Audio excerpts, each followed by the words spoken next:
প্রভাতকালে যখন ওকে বার করে দাসীর কুঞ্জে এসেছো, একবার ভালো করে ঘুরে দাঁড়াও। তোমার ওই ভুবন ভরণ রূপটি আমি নয়ন ভরে দর্শন করি।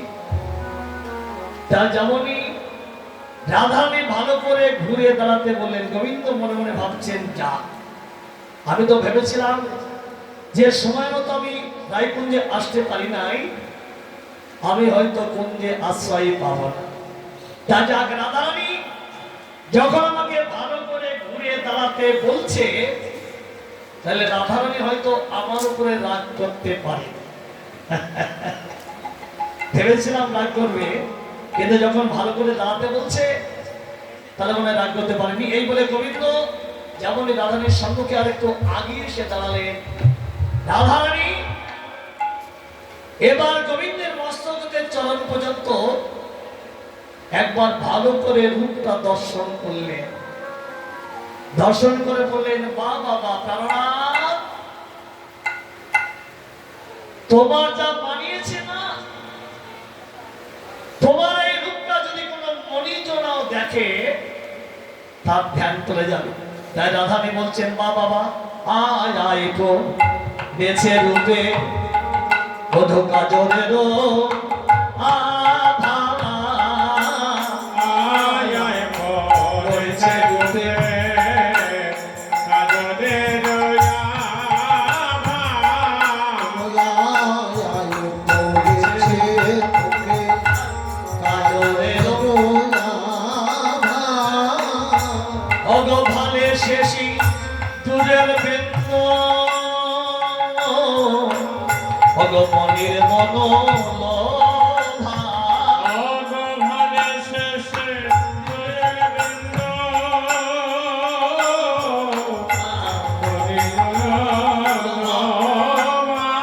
অগভালে শেষে দূরের বৃন্দ, ভগবানের মনোলোভা, সেজেছো ভালো, সেজেছো ভালো, সেজেছো ভালো, সিঁদুরে কাজরে সেজেছো ভালো, বধূ সিঁদুরে কাজরে সেজেছো ভালো, সিঁদুরে কাজরে সেজেছো ভালো, বলি মনি জনারি মনে ভুলে যাই, বলি সিঁদুরে কাজরে সেজেছো ভালো, বলে মনে জনারি মনে ভুলে, বলি আমি ভুলেও ভুলতে পারি, মনে মনে ভুলে যাই, আমি ভুলেও ভুলতে পারি, মনে জনে মনে ভুলে যাই, সিঁদুরে কাজরে সেজেছো ভালো। জানো না, সিঁদুরে কাজরে তোমার যা মানিয়েছে না, তোমার রূপটা যদি কোনো মণিজনাও দেখে তার ধ্যান চলে যাবে। মহাজন বলে, রাধে আমার কৃষ্ণ রূপের তো এমনই শক্তি, ওই রূপে যদি কেউ হেলায় শ্রদ্ধায় ভয়ে ভক্তিতে যেভাবেই রূপে নাম দিক না কেন, তার মন তার নয়ন চরমের মতো রূপের খাতে ধরা পড়ে যায়। শাস্ত্রে কি বলেন?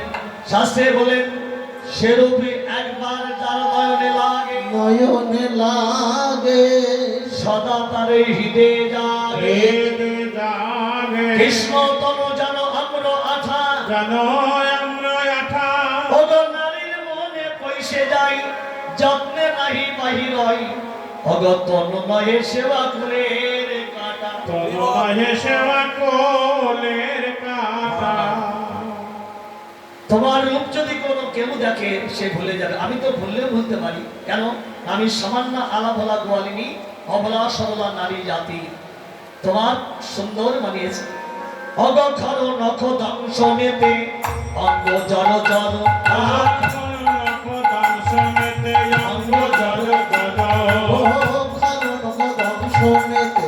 অঙ্গ জল জল, ভালে সে কঙ্কনের দাগে হিয়ার উপর, ভালে সে কঙ্কনের দাগ হিয়ার উপরে, ভালে সে কঙ্কনের দাগ হিয়ার উপর, নীলপটের সাথী কোচার বলনি, নীলপটের সাথী কোচার বলনি, নীলপটের সাথী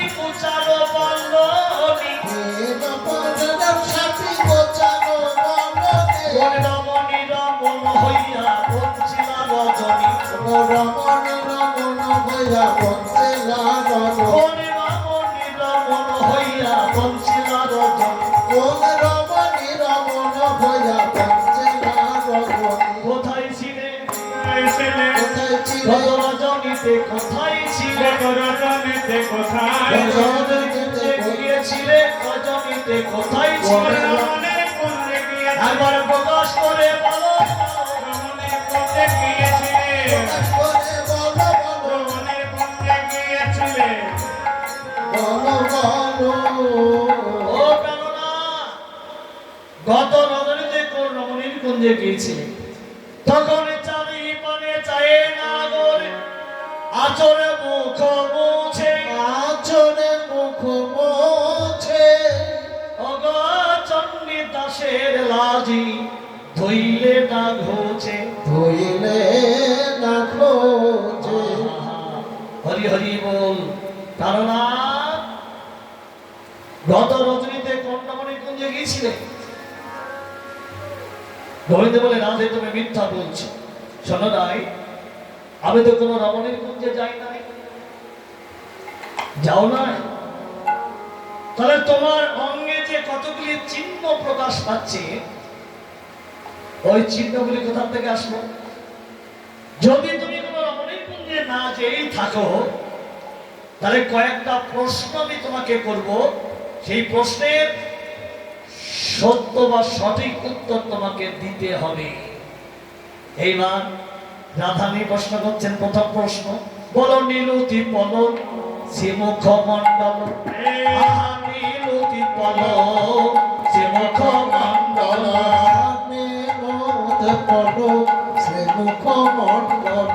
ঝাবর কহে দেব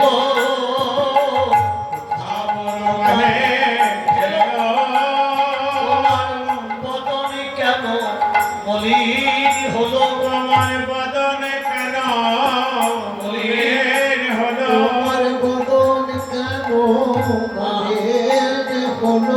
একবার প্রকাশ করে বধু বলা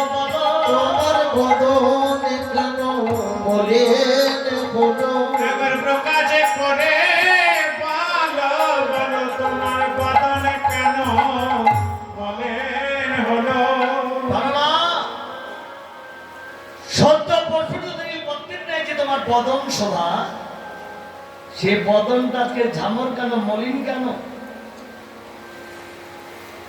তবে নিশি জাগরণ করেছ কি বাবা রাত জাগা মানুষ কিন্তু দেখলেই চেনা যায় কি যায় না মানে আমরা রাত জেগে গান বান্না করি তো কালকে এখানে এসেছি রাত 12:30টার সময় আবার 4টে থেকে উঠতে হয়েছে মানে রাত জাগা মানুষ কিন্তু দেখলেই চেনা যায় আঁকে দুটি হলুদ হয় বদনটা একটু ঝামাটে অর্থাৎ বদনটা শুকিয়ে যায় চেহারাটা বিপন্ন হয়ে যায় রাত জাগরণ করলে বেশি রাত্রি জাগরণ করলে ওই জন্য কৃষ্ণ ভজনটা আমাদের শাস্ত্রে কি বলেছে জানেন কৃষ্ণ ভজন করতে গেলে বেশি সেবা করেও ভজন হয় না আবার সেবা না করেও ভজন হয় না যদি আপনি অতিমাত্রায় আহার করেন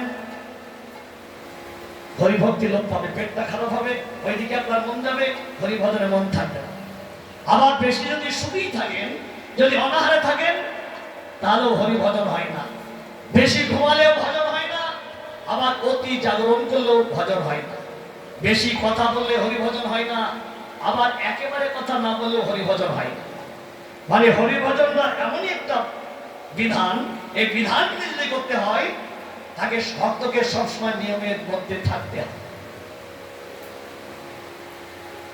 তার রাধানী বলেন তুমি কি রাত জেগেছো নাকি গোবিন্দ মনে মনে বলছেন সর্বনা সত্যই তো নিশি জাগরণ করেছি তবে এত সহজ আমি রাধারানীর কাছে ধরা দেব না মানে চতুরের শিরামণি তো এত সহজ আমি ধরা দেব না আমি মিথ্যার আবরণ দিয়ে সত্যকে ঢাকব আচ্ছা বলুন তো তাই কি হয় আগুন কোনদিন ছাই চাপা দিয়ে ঢাকা যায় না বাতাস লাগলেই জমকাবে তবে গোবিন্দ মনে মনে ভাবছে একটা কথা ভেবেছেন গোবিন্দ কি জানেন যে কথাটা তো সত্য কথা রাত দেখেছি কিন্তু সহজে বলা যাবে না এর জন্য দেখবেন অপ্রিয় সত্য কথা সবসময় বলা যায় না যাই কি মানে কথাটা সত্য কিন্তু কথাটা অপ্রিয় মানে মিষ্টি লাগবে না এই কথাটা গীতায় অর্জুন কৃষ্ণকে প্রশ্ন করেছিলেন, সখা তুমি বলছো অপ্রিয় সত্য কথা যথাযথ বলতে নাই, তাহলে যদি আমি মিথ্যা বলি তাহলে আমার মিথ্যা বলে কি অপরাধ হবে না? বলে সবসময় মিথ্যা কথা বললে অপরাধ হয় না, কোথায় কোথায় হয় না? প্রাণ রক্ষা করবার জন্য, ধর্ম রক্ষা করবার জন্য, দেশকে রক্ষা করবার জন্য এবং গুরু সম্মান রক্ষা করবার জন্য। এই কটা জায়গায় যদি কেউ মিথ্যাও আশ্রয় নেয় তার অপরাধ হয় না? নিজের প্রাণকে বাঁচাবার জন্য আর নিজের ধর্মকে রক্ষা করবার জন্য আর দেশকে বাঁচাবার জন্য এবং গুরুজনের সম্মান রক্ষা করবার জন্য। যদি কেউ মিথ্যা বলে তাতে অপরাধ নাই। গোবিন্দ বলেন, শোনো অর্জুন, অপ্রিয় সত্য কথা যথাযথ বলতে নাই। অর্জুন বলে, কেন বলতে নাই? বলছে, দেখো আমি যদি এখনই তোমাকে বলি তুমি ক্ষত্রিয় হয়ে তুমি যুদ্ধ করছো না, আমি যদি তোমাকে বলি তুমি একটা কাপুরুষ, কথাটা শুনতে প্রিয় লাগবে, মিষ্টি লাগবে? কৃষ্ণ বলছেন, যদি আমি এখনই তোমাকে বলি তুমি একটা কাপুরুষ, তাহলে কথাটা শুনতে তোমার মিষ্টি লাগবে, ভালো লাগবে? লাগবে না। আমি বন্ধু হয়ে যদি তোমাকে বলি কাপুরুষ, কথাটা শুনতে যেমন মিষ্টি লাগবে না। বলছেন, অর্জুন কথাটা সত্য বটে, কিন্তু সব সময় বলা যায় না, সব ক্ষেত্রে না। তার গোবিন্দ মনে মনে ভাবলেন যে অত সহজে ধরা দেবে না। বলছে, আরে আমার বদনটা কেন মলিন জানো? বলে, মদন জলে তনকা তল জাগরে নিশি গেল। ও মদন জরে তনকা তল জাগরে নিশি ওরে। গত নিশিতে আমার মদন জ্বর হয়েছিল, মানে জ্বরের নামটা বলে দিচ্ছি, মানে জ্বরের তো অনেক নাম আছে, কালা জ্বর, রাত জ্বর, ভাল্লুক জ্বর, কিন্তু গোবিন্দ বলছেন এসব জ্বর নয়, আমার হয়েছিল মদন জ্বর। রাধাকে বলেন, তুমি নাম ধরেছ মদন, নাম ধরেছ মদন মোহন, তোমার নাম স্মরণ করলে জগজীবের মদন জ্বালা সেরে যায়, আর তুমি বলছো তোমার মদন জ্বর। গোবিন্দ বলেন, রাধার সঙ্গে জলা ভাতি তদা মদন মোহিত, মদন মহেশ অন্যথায় বিশ্ব মহিয়পি সাক্ষাৎ মদন মোহিত। রাধার সঙ্গে যদা ভাতি তদা মদন মোহন, অন্যথায় বিশ্ব মহিয়পি সাক্ষাৎ মদন মোহিত। তোমার সঙ্গে আমি যতক্ষণ থাকি ততক্ষণ একটি মদন কেন, কোটি কোটি মদনকে জয় করতে পারি, অন্যথায় মদনই আমাকে জয় করে নেয়। রাধানী বলে, মানা যায় না, মেনে নিলাম। আর একটি প্রশ্ন, অগ নখনির ঘাত ক্ষত বক্ষসী, এই ঘাত ঘাত মহাদেব দেব লোকন নারী, দেব লোকন নারী, মন কোন নারী কণ্ঠকে কোন ক্ষত বিক্ষত কহে দূরতে গৌরী। কণ্ঠকে তোর ক্ষত বিক্ষত গৌরী। তোমার বুকের মধ্যে যে নখের আঁচড়, ওটা কেন? ও যে অন্ধকারে আসবার সময় কাঁটার বনে প্রবেশ করেছিলাম, ওটা কাঁটার আঁচড়। রাধানী বললেন, বাবা কাঁটার বনে প্রবেশ করলে কাঁটা একটাও চরণে ফুটলো না, কাঁটাগুলি তোমার বক্ষে বিঁধল মা। অগ নীলম্বর তোহ কহিরলি, নীলাম্বর দোহ পীতাম্বর কাহে ছড়ি, পীতাম্বর কাহে ছড়ে অগ্রছনে পরিবর্তিত নন্দালয় ভরি। অগ্রজশয় পরিবর্তন মন্দালয়ে অগ সিন্দুর কাহে অলকা করি, সুন্দর কাহে অলকা আর চন্দন কাহে গেল, চন্দন পায়ে গেল, গিরিগোধনে গৌরক সেবী সিঁদুর পরিমাণ। গিরি গোবর্ধনে গৌরী গোস্বামী সিঁদুর ঢালে অগ অঞ্জন কাহে গণ্ডস্থলে, চন্দন পায়ে কর্ণস্থলে, ঘণ্টর উধরে, চন্দন অধরে, উত্তরপতি উত্তর দিতে পরাজয় শশী শেখরে। উত্তর প্রতি উত্তর দিতে পরাজয় শশী শেখরে। এবার হারওয়া নাগরে হার মানিল, হারওয়ানা গো, হারমানিল, উত্তর দিতে আরে পারল না, হারওয়া নাগরে হার মানিল। উভয় উত্তর দিতে আর পারিল না। আমাদের প্রেমময়ী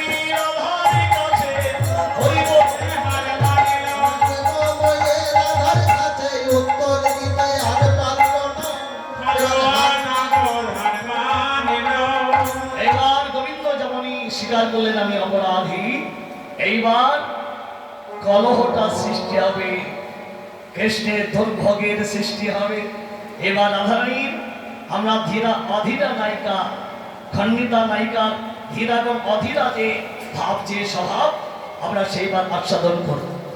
এইবার রাধে রাধে রাধে রাধে গোবিন্দ বল জয় রাধে রাধে গোবিন্দ বল জয় জয় রাধে জয় রাধে জয় রাধে জয় রাধে জয় রাধে জয় রাধে জয় রাধে জয় রাধে জয় জয় শ্রী গুরু বৈষ্ণবের প্রেমানন্দের গাই গৌর হরি হরি হরি হরি বল রাধে শ্যাম রাধা রানী কি জয় আচ্ছা তরু ভৈষ্য সিন্ধু ভয়ে বাচ পতিতানায় পাবনে ভো বৈষ্ণবে ওই নমো নমো জয় মহাপ্রভু, জয় সদ্গুরু বৈষ্ণব, হরে কৃষ্ণ।